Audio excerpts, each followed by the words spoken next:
Bonjour à toutes et à tous et bienvenue dans un nouvel épisode du podcast de J'aime trop ton signe. Comme d'habitude, je suis trop contente de vous retrouver et d'accueillir dans l'épisode Morgane avec qui on va parler d'astrologie sentimentale. On va vous parler de choses très croustillantes comme comment savoir dans la synastrie, dans le thème de synastrie, si vous avez des liens d'âme sœur avec votre partenaire ou vos partenaires. On va parler de tout ça et on va parler de bien plus encore, des liens d'âme sœur, des contrats d'âme, des vies antérieures dans la synastrie. Bienvenue Morgane. Bonjour Valina, j'espère que tu vas bien. Trop contente de t'avoir. On s'est rencontrés sur Instagram de façon assez spontanée et j'avais fait une séance avec toi d'analyse de couple, mais vraiment le truc qui a duré genre 4 heures. Où on a analysé en profondeur la synastrie de mon couple et la composite. Et je me rappelle que j'avais passé un moment extraordinaire en fait, où tu avais vraiment mis en lumière des choses très importantes qui m'avaient vraiment bluffée. Et du coup, je me suis dit, mais il faut absolument qu'on fasse un épisode de podcast ensemble. En fait, l'objectif, c'était vraiment de prendre conscience des forces de la relation, des défis pour la souder et puis la tirer vers le haut. Exactement. Et c'est ça que j'adore en fait, c'est que tu as une vision aussi de l'astrologie qui est super bienveillante et positive. Donc ça, c'est vraiment génial. Est-ce que tu veux te présenter rapidement ? Alors du coup, je m'appelle Morgane, je suis tombée dans l'astrologie enfant, parce que ma mère, elle était passionnée d'astrologie, donc du coup, elle faisait le thème astral de mes voisins, de mes amis.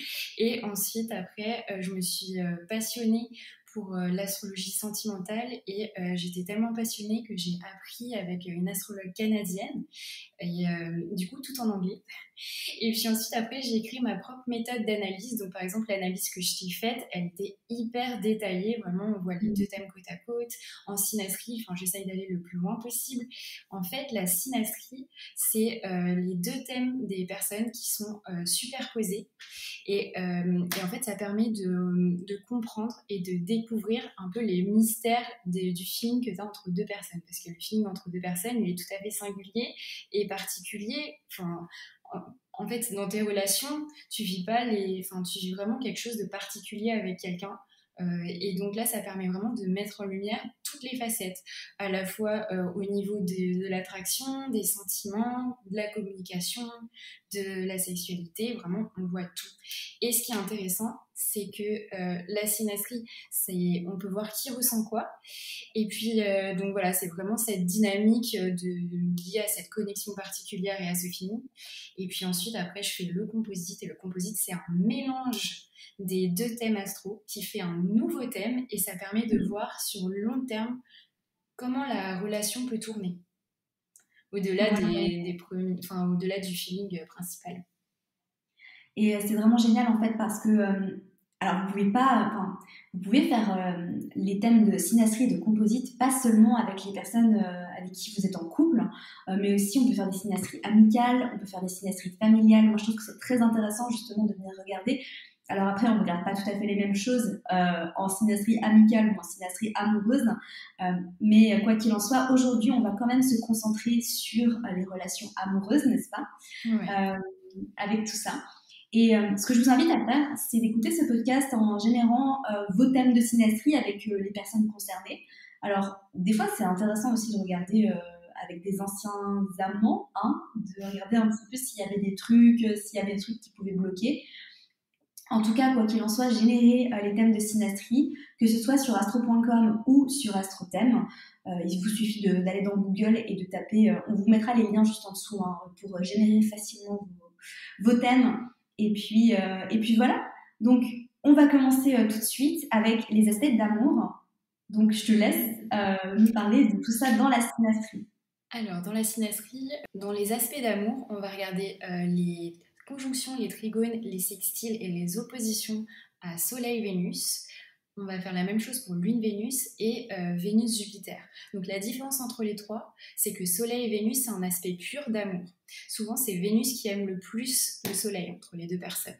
Donc, en fait, on est dans l'amour par rapport à notre identité. Donc, quand on aime quelqu'un, c'est pour qui il est véritablement dans toutes ses facettes. Et ça va vraiment mettre ça en lumière. C'est vraiment de l'amour pur. Donc, dans ces aspects, donc ça va être le soleil de l'an qui fait un aspect au Vénus de l'autre, c'est souvent Vénus qui aime le plus, mais le Soleil, il se sent aimé, et donc il peut donner le meilleur de lui, et donc et il peut être encore plus lui-même, apporter de la chaleur à Vénus, et Vénus va se montrer, se comporter de façon très affectueuse. Lune-Vénus, c'est plutôt un aspect qui est en lien avec l'affection et l'attachement qu'on porte envers quelqu'un. Donc la Lune, c'est vraiment au niveau de la sensibilité. Donc c'est pareil, c'est Vénus qui aime beaucoup la Lune, mais la Lune, comme elle se sent aimée en retour, elle va beaucoup plus exprimer ses ressentis, ses sentiments et donner de l'affection au niveau de sa sensibilité. Donc vraiment, le Soleil Vénus et Lune Vénus, ce sont deux types d'amour, mais qui indiquent beaucoup de... qui sont très positifs dans une synastrie. Vénus-Jupiter, c'est vraiment comme si la relation, elle était sous une bonne étoile. Il y a vraiment une bénédiction parce que on peut voir vraiment par cet aspect-là, donc conjonction, sextile, trigone, opposition, qu'il y a un aspect de bienveillance, d'encouragement l'un envers l'autre. Donc ça, c'est vraiment un aspect très positif. Et en plus, Vénus va sentir beaucoup d'espoir dans la relation. Elle va exprimer le meilleur dans sa façon d'aimer. Vraiment, ça donne une vraie expansion, une vraie ouverture avec beaucoup d'espoir. Et Jupiter est extrêmement bienveillant envers Vénus. Donc ça, ce sont vraiment trois aspects d'amour qui sont très lumineux. Et quand on les retrouve dans un thème, les personnes, elles s'aiment. Et puis c'est de façon durable parce que c'est vraiment des aspects très, très positifs. Et je tiens juste à préciser quelque chose, c'est que évidemment on regarde soit le soleil d'une personne et la Vénus de l'autre personne, ou alors la Vénus d'une personne et le soleil de l'autre personne. Quand on parle des aspects en fait en synastrie, on regarde toujours ce qu'on appelle les interaspects, qui sont en fait les aspects croisés entre une personne et l'autre. Mais c'est pas par exemple si dans votre thème astral à vous, vous avez un aspect Soleil-Vénus que ça va forcément marcher avec l'autre personne, d'accord? Donc c'est pour ça qu'il faut regarder ces inter-aspects-là. Voilà. Je vais juste préciser Exactement. ça pour pas que ça porte à confusion. Mais c'est vraiment génial du coup, et c'est une question un peu improvisée parce que c'est quelque chose qui me parle beaucoup. Quand on a des aspects Vénus-Saturne par exemple, est-ce que ça pourrait indiquer que la relation va être durable?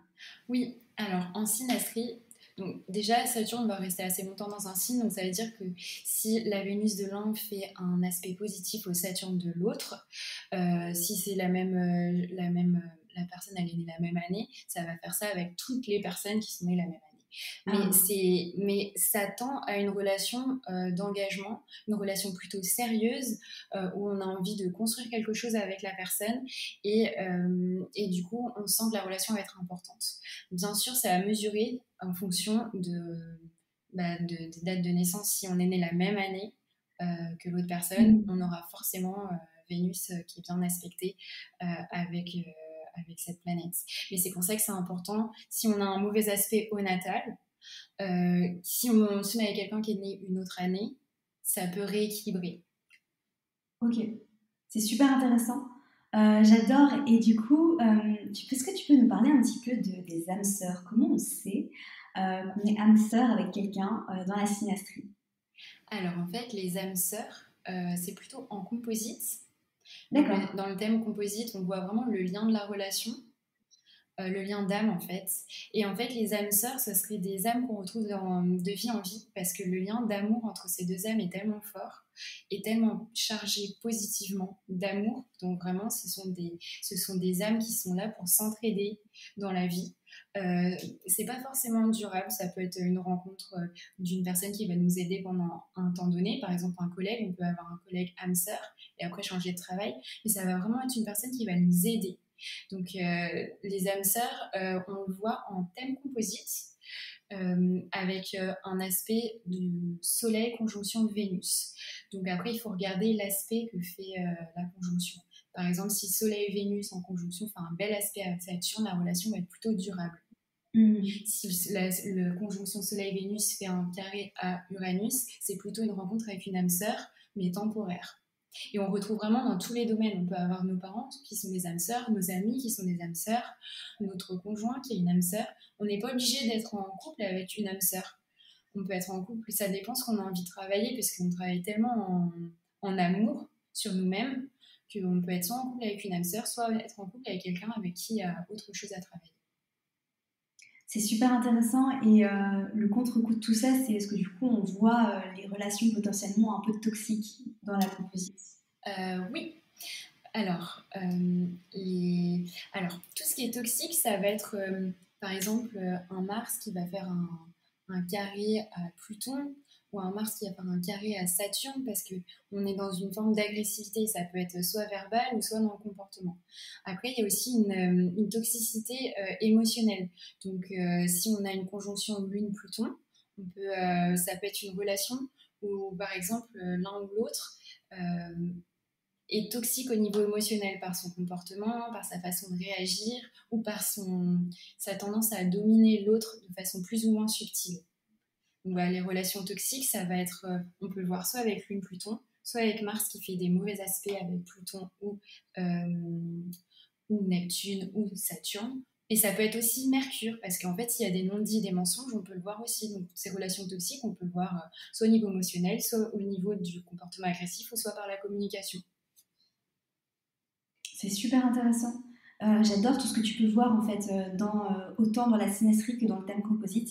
Et juste pour rappel, pour vous qui nous écoutez, le thème composite c'est radicalement différent de la synastrie parce que c'est la superposition en fait des deux thèmes. Imaginez, vous prenez un thème A et un thème B, ils font un bébé et on mélange les deux et ça donne le thème composite. Et du coup, le thème composite ne s'analyse pas du tout comme un thème astral. Enfin, un thème astral, un thème natal. Donc, n'essayez pas d'analyser vos thèmes composites de la même façon parce que, et c'est ce qu'on se disait tout à l'heure, hein, les carrés, les oppositions ne veulent pas dire la même chose. Mmh. Les oppositions en thème composite peuvent être très positives parce qu'en fait, le thème composite, c'est le mi-point. En fait, pour la réalisation de ce thème, qui est un mélange des deux thèmes, par exemple, je vais te donner un exemple. Si ta lune, elle est... Alors, ta lune est en quoi, Amina, déjà? En Gémeaux. Si ta lune est en Gémeaux et que la lune de ton partenaire est en Lion, le mi-point, c'est le signe qui est entre les deux. Donc en fait, dans le composite, la lune sera en Cancer. Il faut vraiment comprendre que le thème composite, c'est vraiment une carte qui a été créée à partir des deux thèmes et c'est le milieu de chaque planète. Et en fait, les oppositions peuvent être très positives. Un soleil opposé Vénus dans le thème composite, c'est vraiment un indicateur d'amour aussi. Ouais, j'adore parce qu'en fait, ça ne s'analyse pas du tout de la même manière et c'est hyper subtil. Donc, c'est magnifique. Est-ce qu'il y a d'autres choses que tu aimes beaucoup regarder justement dans le thème composite? Alors, dans les thèmes composites, tu peux voir s'il y a des contrats d'âme entre deux personnes. Donc pour ça, on regarde une figure géométrique qui s'appelle le iode. C'est deux quinconces en vert soutenus par un sextile. Donc ça fait un triangle avec deux traits verts soutenus par un trait bleu. Et c'est un contrat d'âme. Et en fait, ce contrat d'âme, ça indique que la planète qui est au sommet du triangle a toute son importance. Donc, par exemple, deux personnes qui ont un iode avec Mercure sont destinées à se parler, Mercure. Et en fait, elles ont quelque chose à comprendre, toutes les deux. Et tant qu'elles n'ont pas réalisé leur contrat, il y aura des retours. Pareil avec si le iode c'est Vénus, il peut y avoir un retour d'une personne parce que la relation est inachevée et que le contrat d'âme n'est pas encore établi.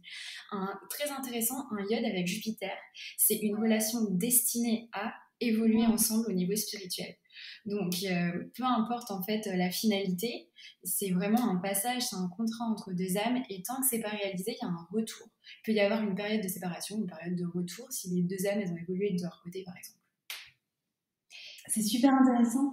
Et du coup, comment tu vois les vies antérieures justement Alors les vies antérieures, tu peux les voir, moi je regarde d'abord en synastrie, alors c'est hyper intéressant. C'est quand une planète est en conjonction avec le nœud sud, ça veut dire que la personne, tu la connais déjà de la vie passée. Donc au début, quand tu vas la rencontrer, tu vas ressentir quelque chose de familier comme si tu la connaissais. Ouais. C'est parce que dans la vie antérieure, tu as vécu quelque chose avec cette personne. Par exemple, si tu as Vénus, conjonction nœud-sud, donc Vénus de l'un, conjonction nœud-sud de l'autre, ça veut dire qu'il y a, que vous avez peut-être été en couple dans la vie passée. Donc au début, il y a comme un emballement, mais avec le temps, parce que les conjonctions nœud-sud, au début, c'est super fort, mais avec le temps, l'énergie de la planète diminue. Donc ça veut dire que peut-être que l'énergie de la relation va pas forcément durer. Ok. Et tu prends combien de degrés d'orbe pour les conjonctions? Parce que vu que les nœuds sud restent quand même assez longtemps. 8. Tu prends 8 degrés, d'accord. 8 degrés. Et voilà. Et alors, ce qui est intéressant aussi, par exemple, avec Mars, si tu as Mars qui est en conjonction avec le nœud sud de l'autre personne, donc ça va être soit une personne avec qui tu as eu Enfin, il y a eu de la rivalité, de la concurrence, enfin voilà, un peu tout ce qui est compétition, combat, guerre, etc. Ou alors, ça peut être un amant sexuel. Et ben, au fil du temps, le Mars de la personne va diminuer. Donc, ça veut dire que la relation va pas y avoir beaucoup d'agressivité. Si on a eu beaucoup dans la vie d'avant, il n'y en aura pas beaucoup dans cette vie-là.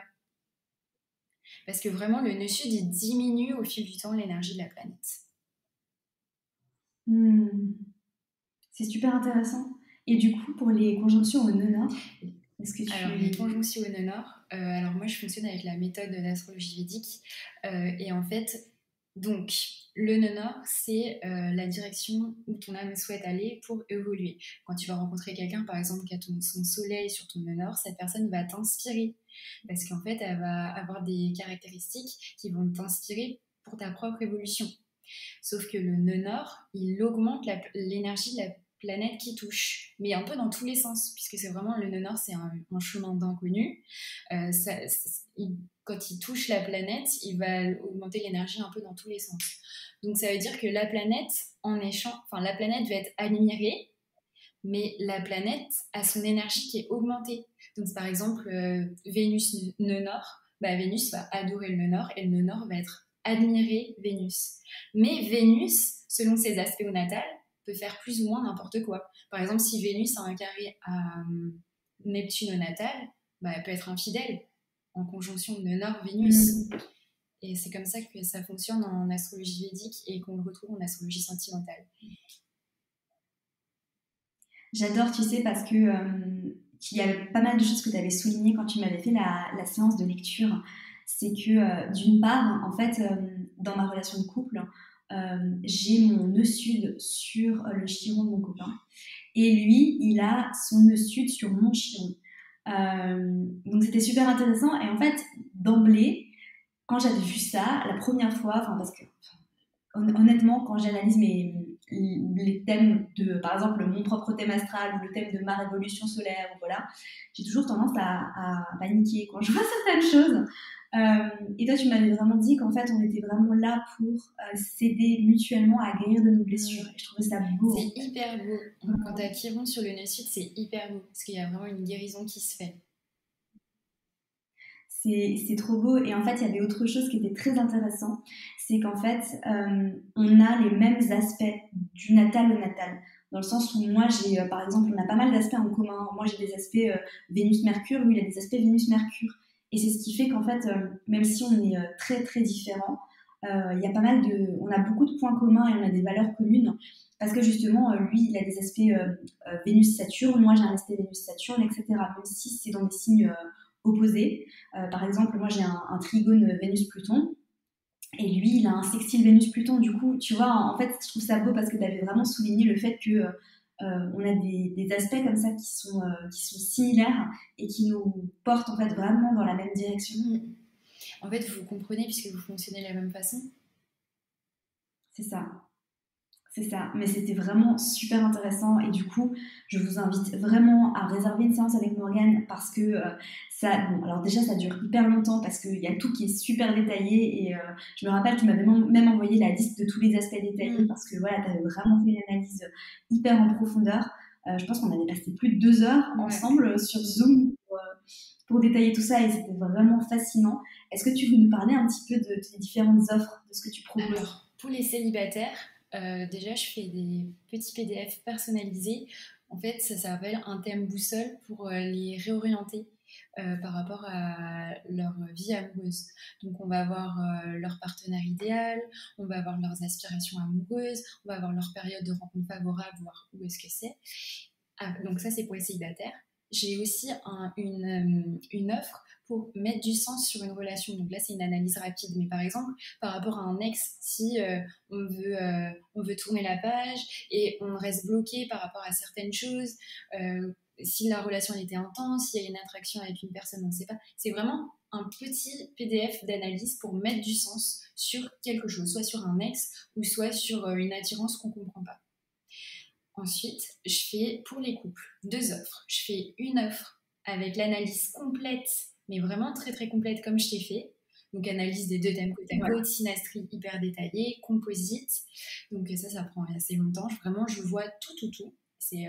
Voilà, du coup, ça prend du temps.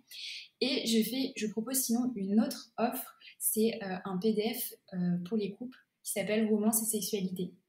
Donc là, on va être dans quelque chose de beaucoup plus romantique. Donc, on va voir donc les aspirations amoureuses de chacun. On va voir quelles activités vous pouvez faire ensemble, au niveau de la sexualité, votre connexion, etc. Donc, on est vraiment plutôt dans une atmosphère romantique, tout en regardant un petit peu la synastrie, un petit peu le composite. Donc, on est vraiment plutôt dans une atmosphère par rapport à votre couple, sans aller trop en profondeur non plus. C'est 2 choses différentes. Et puis enfin, je propose aussi pour les mariages, pour regarder la date de mariage idéale, parce que ça compte.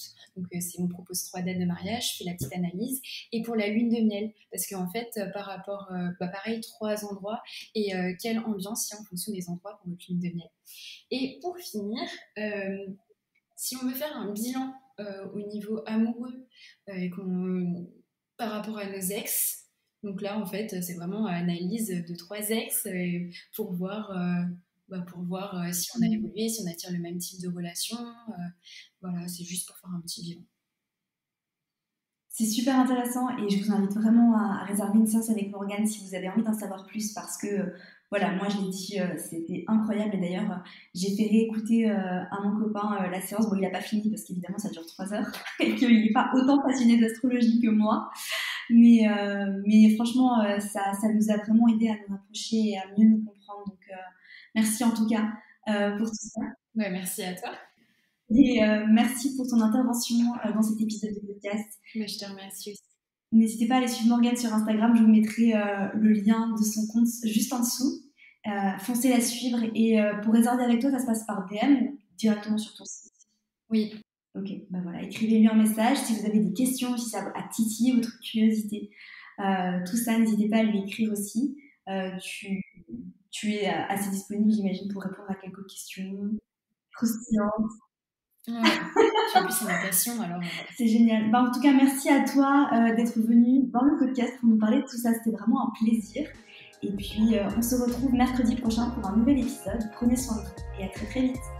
Merci à toi pour ton écoute, j'espère sincèrement que cet épisode t'aura plu. Si c'est le cas, n'hésite pas à me laisser une revue sur iTunes afin d'aider d'autres personnes à découvrir et tomber amoureuses de ce podcast. N'oublie pas d'aller me suivre sur Instagram pour plus de contenu de ma part. Sur ce, je te laisse, prends soin de toi et surtout continue de briller.